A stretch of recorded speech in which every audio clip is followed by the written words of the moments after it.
So today I'm going to talk about why you can't multitask on old phones anymore. I'm Matt Scholar. Let's get started. So, I recently made a video talking about my experience with the iPhone 6 Plus in 2018, and I talked a little bit about the phone being slow. Today I'm kind of going to elaborate on that and the idea of force closing apps.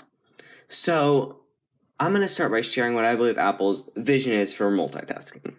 I think the idea is the multitasking or app switcher right here is an easy way to do work in one app and then switch over to another app easily. And theoretically, you can have as many apps open as you want. You can easily switch between them, recent ones, and the old ones aren't open anymore.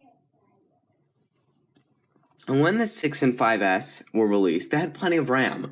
They had a gig, which was plenty at that time, because apps used less memory than, or RAM, which is random access memory, and it's stuff that a computer will need to quickly remember, like an app that you had closed and you need to quickly open again, often called memory, and tasks like quickly going back into apps are kept here.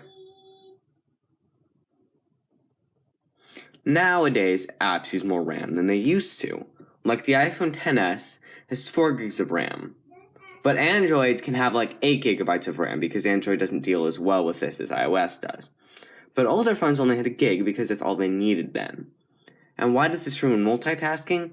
Well, because if I'm working in iMovie and I need to switch back to YouTube or settings or news, I can't because they'll often get closed out, although they still appear in multitasking. That's just because that's how multitasking works. The software closes apps when you think you aren't done with them anymore. And so multitasking is meant for you to leave these apps open, and it will close them for you. And it will close the other background processes and them naturally. So you don't have to force close apps. And so if I have an app open, I go back to it, and when I come back, I will often find on my older phone now, I didn't used to on like my iPod, but I do now, that the apps will be closed because apps use more RAM now because they can.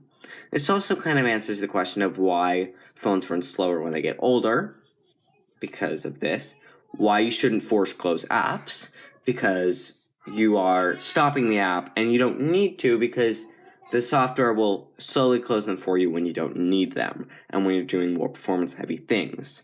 So if you're watching Joey, I'm Matt Scholar. Thanks for watching. Bye.